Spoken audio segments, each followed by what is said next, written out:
Thank you for joining me today in the reading of Uncle Tom's Cabin. I wanted to let you know that if this is the first video that you have clicked on for this series, you can go to my playlist where I have been adding them all, and you can play all or just listen to them as you have time to. Thank you. Uncle Tom's Cabin by Harriet Beecher Stowe.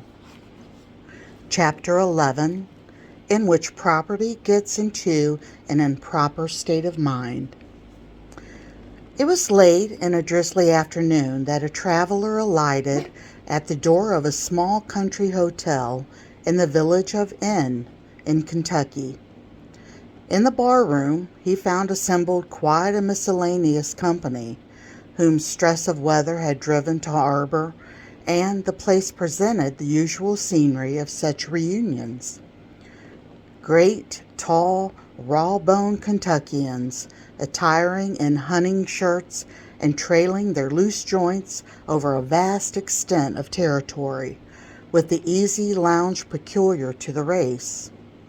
Rifles stacked away in the corner, shot pouches, game bags, hunting dogs, and the little Negroes all rolled together in the corners were the characteristic features in the picture. At each end of the fireplace sat a long-legged gentleman, with his chair tipped back, his hat on his head, and the heels of his muddy boots reposing sublimely on the mantelpiece. A position, we will inform our readers, decidedly favorable to the turn of reflection incident to the Western taverns, where travelers exhibit a decided preference for this particular mode of elevating their understandings. Mine host, who stood behind the bar like most of his countrymen, was great of stature, good-natured and loose-jointed, with an enormous shock of hair on his head, and a great tall hat on the top of that.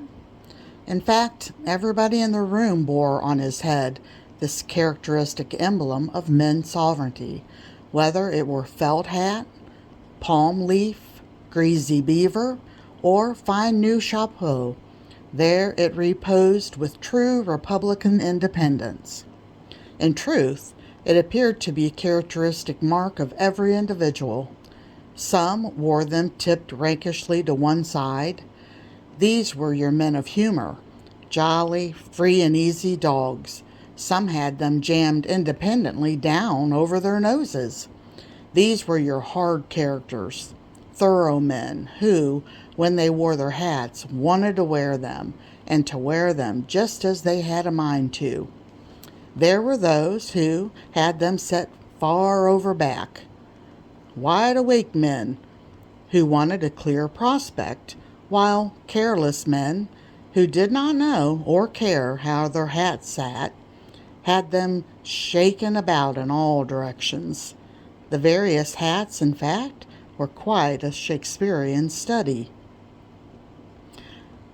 Divers Negroes in free and easy pantaloons, and with no redundancy in the shirt line, were scuttling about hither and thither without bringing to pass any very particular results, except expressing a generic willingness to turn over everything in creation, generally for the belief of the master and his guest. Add to this picture a jolly, crackling, rollicking fire, going rejoicingly up a great wide chimney, the outer door and every window being set wide open, and the calico window curtain flopping and snapping in a good stiff breeze of damp raw air, and you have an idea of the jollities of a Kentucky tavern. Your Kentuckian of the present day is a good illustration of the doctrine of transmitted instincts and peculiarities.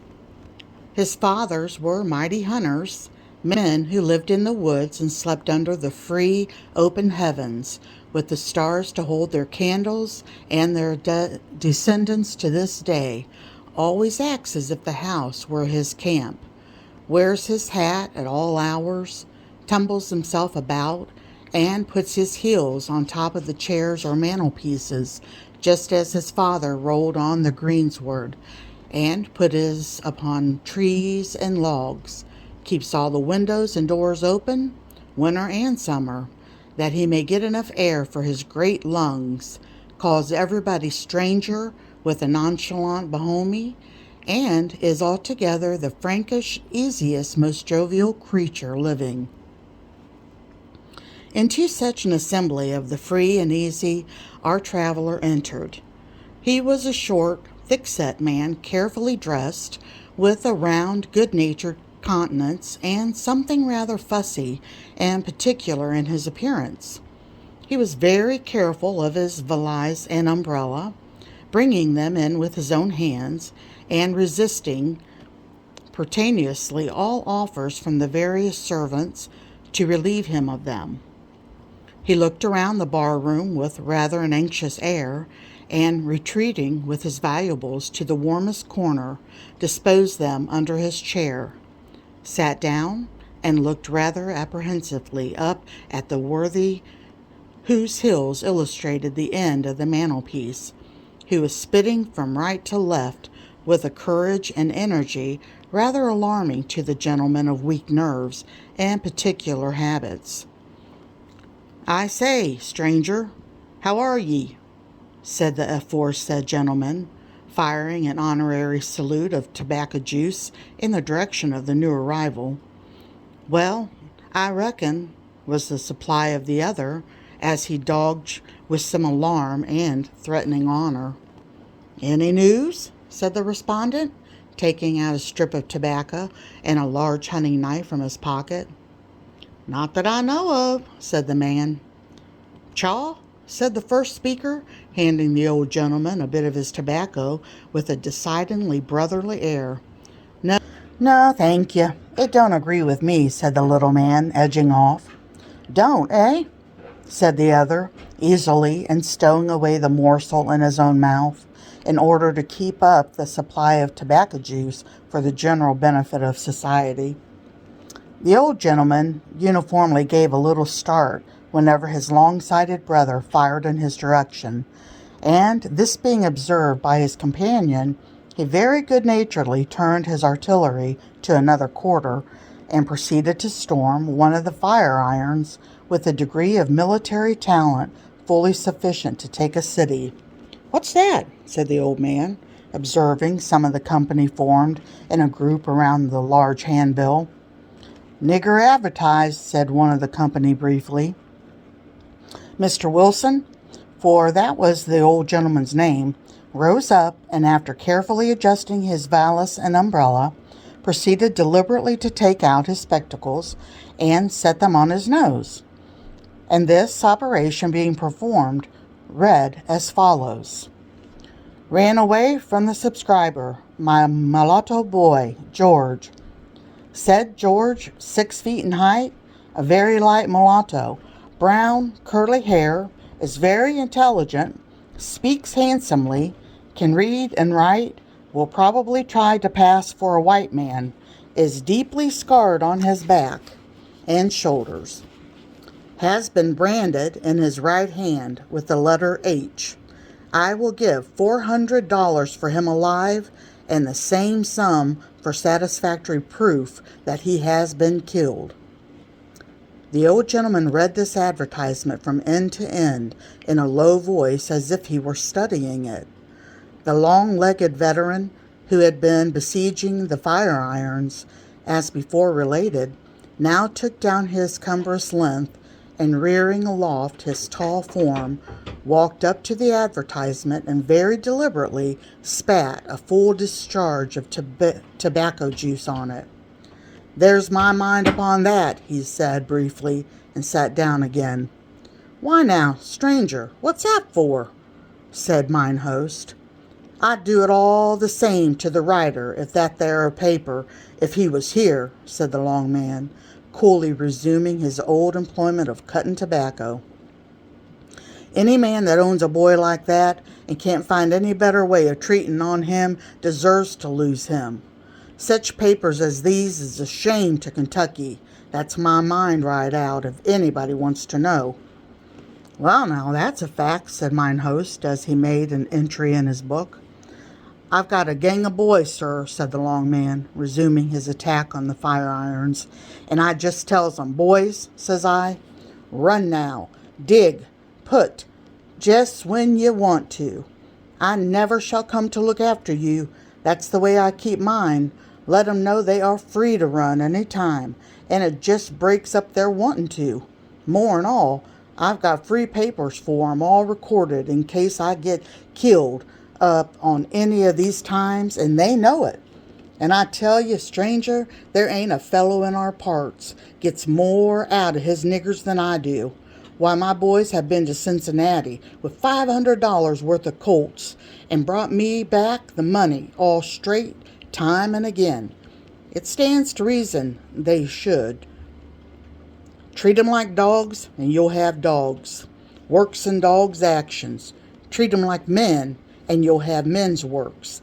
And the honest drover, in his warmth, endorsed this moral sentiment by firing a perfect feu de joie at the fireplace. "I think you're altogether right, friend," said Mr. Wilson. "And this boy described here is a fine fellow, no mistake about that. He worked for me some half a dozen years in my bagging factory, and he was the best hand, sir. He is an ingenious fellow, too. He invented a machine for the cleaning up of hemp, a really valuable affair. It's gone into use in several factories. His master holds the patent of it." "I'll warrant ye," said the drover, "holds it and makes money out of it, and then turns around and brands the boy right in his hand. If I had a fair chance, I'd mark him, I reckon, so that he'd carry it one while. These yer knowin' boys is always aggravatin' and sarcy," said the coarse-looking fellow from the other side of the room. "That's why they gets cut up and marked so. If they behaved themselves, they wouldn't. That is to say, the Lord made 'em men, and it's a hard squeeze getting 'em down into beasts," said the drover dryly. "Bright niggers isn't no kind of advantage to their masters," continued the other, well entrenched in a coarse unconscious abstruse, but the contempt of his opponent. "What's the use of talents and them things if you can't get the use on 'em yourself? Why, all the use they make on it is to get round you. I've had one or two of these fellows, and I just sold 'em down river. I knew I'd gotten to loose 'em first and last, or I didn't." "Better send orders up to the Lord to make you a set, and leave out their souls entirely," said the drover. Here the conversation was interrupted by the approach of a small one-horse buggy to the inn. It was a gentle appearance, and a well-dressed gentlemanly man sat on the seat, with a colored servant driving. The whole party examined the newcomer with the interest with set of loafers in the rainy day usually examine every newcomer. He was very tall, with a dark Spanish complexion, fine, expressive black eyes, and close curly hair, also a glossy blackness. His well-formed aquiline nose, straight thin lips, and an admirable contour of his finely formed limbs impressed the whole company instantly with the idea of something uncommon. He walked easily in among the company, and with a nod indicated to the waiter where to place his trunk, bowed to the company, and, with his hat in his hand, he walked up leisurely to the bar and gave in his name as Henry Butler, Oakland's Shelby County. Turning with an indifferent air, he sauntered up to the advertisement and read it over. "Jim," he said to his man, "seems to me we met a boy something like this up at Berman's, didn't we?" "Yes, massa," said Jim, "only I ain't sure about the hand." "Well, I didn't look, of course," said the stranger with a careless yawn. Then, walking up to the landlord, he desired him to furnish him with a private apartment, as he had some writing to do immediately. The landlord was all obscuse and a relay of about 7 Negroes, old and young, male and female, little and big, were soon whizzing about like a convoy of partridges, bustling, hurrying, treading on each other's toes, and tumbling over each other in their zeal to get master's room ready, while he seated himself easily on a chair in the middle of the room and entered into conversation with the man who sat next to him. The manufacturer, Mr. Wilson, from the time of the entrance of the stranger, had regarded him with an air of disturbed and uneasy curiosity. He seemed to himself to have met and been acquainted with him somewhere, but he could not recollect. Every few moments, when the man spoke or moved or smiled, he would start and fix his eyes on him, and then suddenly withdraw them, as the bright dark eyes met his with such unconcerned coolness. At last a sudden recollection seemed to flash upon him, for he stared at the stranger with such an air of blank amazement and alarm that he walked up to him. "Mr. Wilson, I think," said he, in a tone of recognition, and extending his hand. "I beg your pardon. I didn't recollect you before. I see you remember me, Mr. Butler of Oaklands, Shelby County." Yes, sir," said Mr. Wilson, like one speaking in a dream. Just then a Negro boy entered and announced that the master's room was ready. "Jim, see to the trunk," said the gentleman negligently. Then, addressing himself to Mr. Wilson, he added, "I should like to have a few minutes' conversation with you on business. In my room, if you please." Mr. Wilson followed him as one who walks in his sleep, and they proceeded to the large upper chamber, where a new-made fire was crackling, and various servants flying about, putting finishing touches to the arrangements. When all was done, and the servants departed, the young man deliberately locked the door, and putting the key in his pocket, faced about, and folding his arms on his bosom, looked Mr. Wilson full in the face. "George," said Mr. Wilson. "Yes, George," said the young man. "I couldn't have thought it." "I am pretty well disguised, I fancy," said the young man with a smile. "A little walnut bark has made my yellow skin a gentle brown, and I've dyed my hair black, so you see I don't answer to the advertisement at all." "Oh, George, but there is a dangerous game you're playing. I could not have advised you to it." "I can do it on my own responsibility," said George, with the same proud smile. We remark en passant, then, George was, by his father's side, of white descent. His mother was one of those unfortunates of her race, marked out by personal beauty to be the slave of the passions of her possessor, and the mother of children who may never know a father. From one of the proudest families in Kentucky, he had inherited a set of fine European features and a high, indomitable spirit. From his mother, he had received only a slight mulatto tinge, amply compensated by its accompanying rich dark eyes.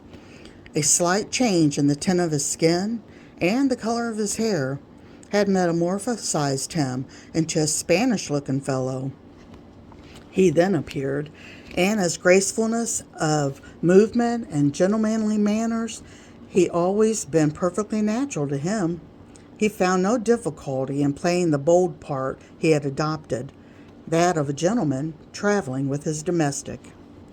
Mr. Wilson, a good-natured but extremely fidgety and cautious old gentleman, ambled up and down the room, appearing, as John Bunyan hath it, much tumbling up and down in his mind, and divided between his wish to help George, and a certain confused notion of maintaining law and order. So, as he shambled about, he delivered himself as follows. "Well, George, I suppose you're running away, leaving your lawful master. George, I don't wonder at it. At the same time, I am sorry." George, "Yes, decidedly. I think I must say it, that, George, it's my duty to tell you so." "Why are you sorry, sir?" said George calmly. "Why, to see you, as it were, setting yourself in opposition to the laws of your country." "My country," said George, with a strong and bitter emphasis. "What country have I but the grave? And I wish to God that I was laid there." "Why, George, no, no, it won't do. This way of talking is wicked, unscriptural. George, you've got a hard master. In fact, he is. Well, he conducts himself presumptuously. I can't pretend to defend him. But you know how the angel commanded Hagar to return to her mistress and submit herself under her hand, and the apostle sent back to Onesimus to his master? "Don't quote Bible at me that way, Mr. Wilson," said George with a flashing eye. "Don't. For my wife is a Christian, and I mean to be, if ever I get to where I can. But to quote Bible to a fellow in my circumstances is enough to make him give it up altogether. I appeal to God Almighty. I'm willing to do with the case to him and ask him, if I do wrong, to seek my freedom." "These feelings are quite natural, George," said the good-natured man, blowing his nose. "Yes, they're natural, but it is my duty not to encourage 'em in you. Yes, my boy, I'm sorry for you now. It's a bad case, very bad. But the apostle says, 'Let everyone abide in the condition in which he is called.' We must all submit to the indications of Providence, George. Don't you see?" George stood with his head drawn back, his arms folded tightly over his broad chest, and a bitter smile curling his lips. "I wonder, Mr. Wilson, if the Indians should come and take you a prisoner away from your wife and children, and want to keep you all your life hoeing corn for them, if you think it your duty to abide in the condition in which you were called. Rather think that you'd think the first stray horse you could find an indication of Providence, shouldn't you?" The little old gentleman stared with both eyes at this illustration of the case, but, though not much of the reasoner, he had the sense in which some logic of this particular subject do not excel, that of saying nothing where nothing could be said. So, as he stood carefully stroking his umbrella, and folding and patting down all the creases in it, he proceeded on with his exhortations in a general way. "You see, George, you know now, I always have stood your friend, and whatever I've said for your good. Now here, it seems to me, you're running an awful risk. You can't hope to carry it out. If you're taken, it will be worse with you than ever. They'll only abuse you and half kill you, and sell you down the river." "Mr. Wilson, I know all this," said George. "I do run a risk, but—" He threw open his overcoat and showed 2 pistols and a bowie knife. "There," he said, "I'm ready for 'em. Down south I never will go. No, if it comes to that, I can earn myself at least 6 feet of free soil, the first and last I shall ever own in Kentucky." "Why, George, this state of mind is awful. It's getting really desperate, George. I'm concerned. Going to break the laws of your country." "My country again? Mr. Wilson, you have a country, but what country have I? Or anyone like me, born of slave mothers? What laws are there for us? We don't make them. We don't consent to them. We have nothing to do with them. All they do for us is crush us and keep us down. Haven't I heard your 4th of July speeches? Don't you tell us all once a year that governments derive their just power from the consent of the governed? Can't a fellow think that hears such things? Can't he put this and that together and see what it comes to?" Mr. Wilson's mind was one of those that may not aptly be represented by a bale of cotton, downy, soft, benevolently fuzzy and confused. He really pitied George with all his heart, and had sort of dim and cloudy perception of the style of feeling that agitated him. But he deemed it his duty to go on talking good to him, and with infinite persistency. George, this is bad. I must tell you, as a friend, you'd better not be meddling with such notions. They are bad, George, very bad, for boys in your condition, very. And Mr. Wilson sat down to the table and began nervously chewing the handle of his umbrella. See here now, Mr. Wilson, said George, coming up and sitting himself determinately down in front of him. Look at me now. Don't I sit before you every way just as much as a man as you are? Look at my face. Look at my hands. Look at my body. And the young man drew himself up proudly. Why am I not a man as much as anybody? Well, Mr. Wilson, hear what I can tell you. I had a father, one of your Kentucky gentlemen, who didn't think enough of me to keep me from being sold with his dogs and horses to satisfy the estate when he died. I saw my mother put up at sheriff's cell with her 7 children. They were sold before her eyes, one by one, all to different masters, and I was the youngest. She came and kneeled down before old master and begged him to buy her with me, that she might have at least one child with her, and he kicked her away with his heavy boot. I saw him do it, and the last that I heard was her moans and screams when I was tied to his horse's neck to be carried off to his place. Well then, my master traded with one of the men and bought my oldest sister. She was a pious, good girl, a member of the Baptist church, and as handsome as my poor mother had been. She was well brought up and had good manners. At first I was glad she was bought, for I had one friend near me. I was soon sorry for it. Sir, I have stood at the door and heard her whipped, when it seemed as if every blow cut into my naked heart, and I couldn't do anything to help her. And she was whipped, sir, for wanting to live a decent Christian life, such as your laws give no slave girl a right to live. And at last I saw her chained with a trader's gang, to be sent to market in Orleans. Sent there for nothing else but that, and that's the last I know of her. Well, I grew up long years and years, no father, no mother, no sister, not a living soul that cared for me more than a dog. Nothing but whipping, scolding, starving. Why, sir, I've been so hungry that I have been glad to take the bones they threw to their dogs, and yet, when I was a little fellow and laid awake whole nights and cried, it wasn't the hunger, it wasn't the whipping I cried for. No, sir, it was for my mother and my sisters. It was because I hadn't a friend to love me on earth. I never knew what peace or comfort was. I never had a kind word spoken to me till I came to work in your factory.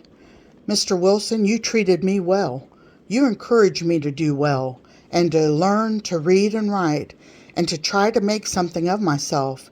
And God knows how grateful I am for that. Then, sir, I found my wife. You've seen her. You know how beautiful she is. When I found she loved me, when I married her, I scarcely could believe I was alive. I was so happy. And, sir, she is as good as she is beautiful. But now what? Why, now comes my master and takes me right away from my work and my friends and all I like, and grinds me down into the very dirt. And why? Because he says I forgot who I was.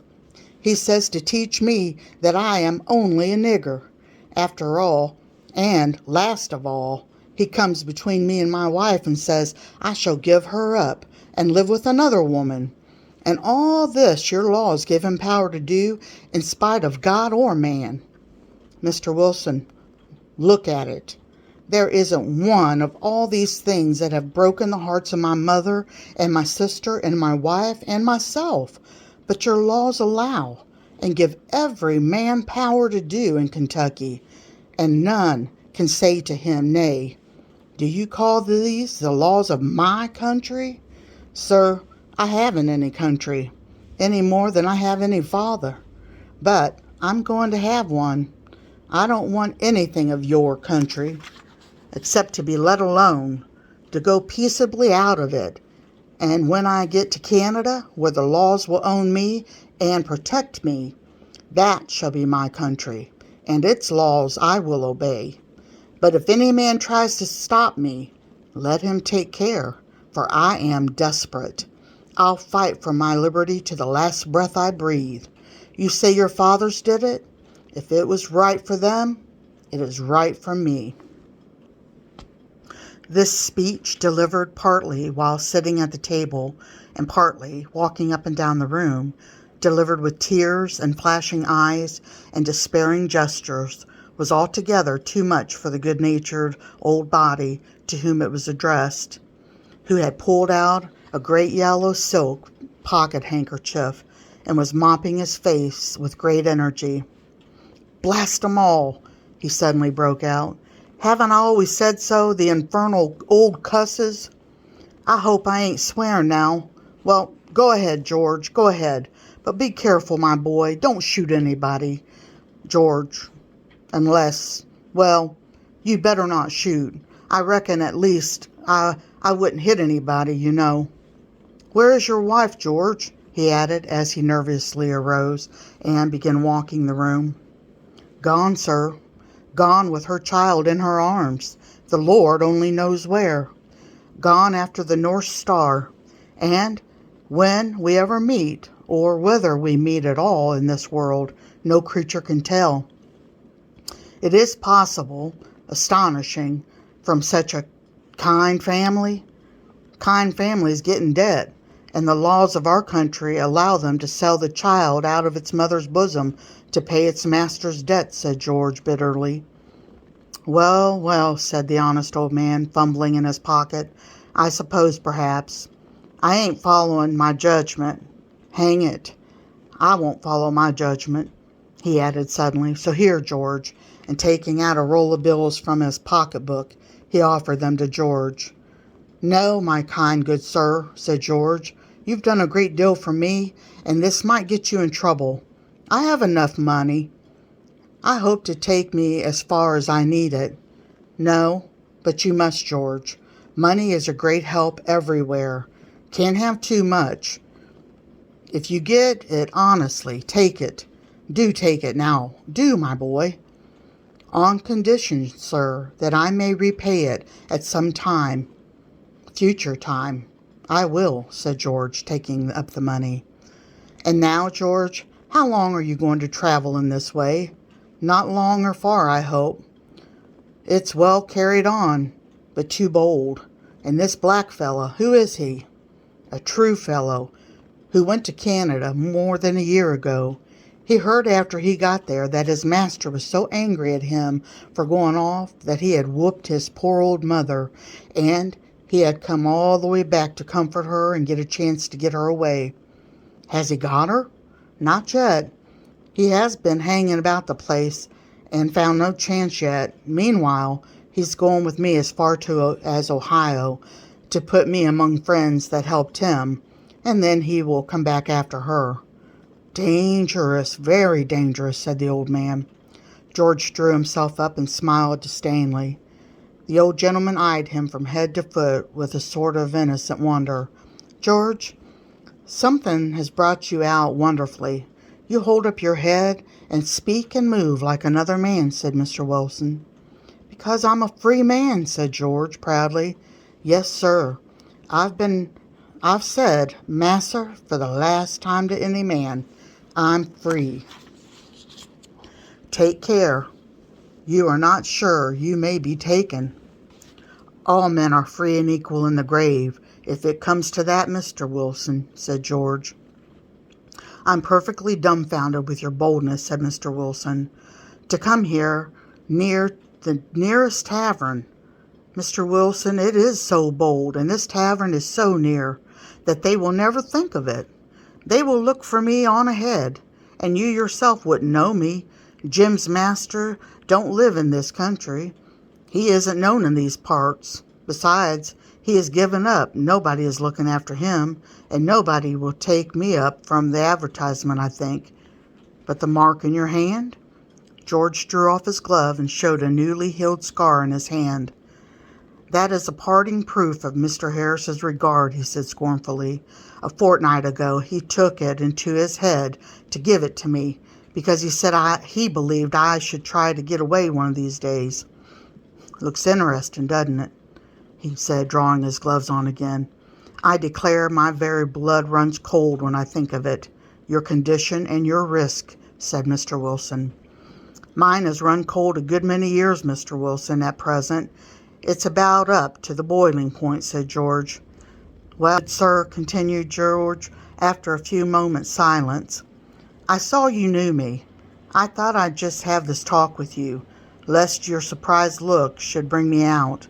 I leave early tomorrow morning, before daylight. By tomorrow night, I hope to sleep safe in Ohio.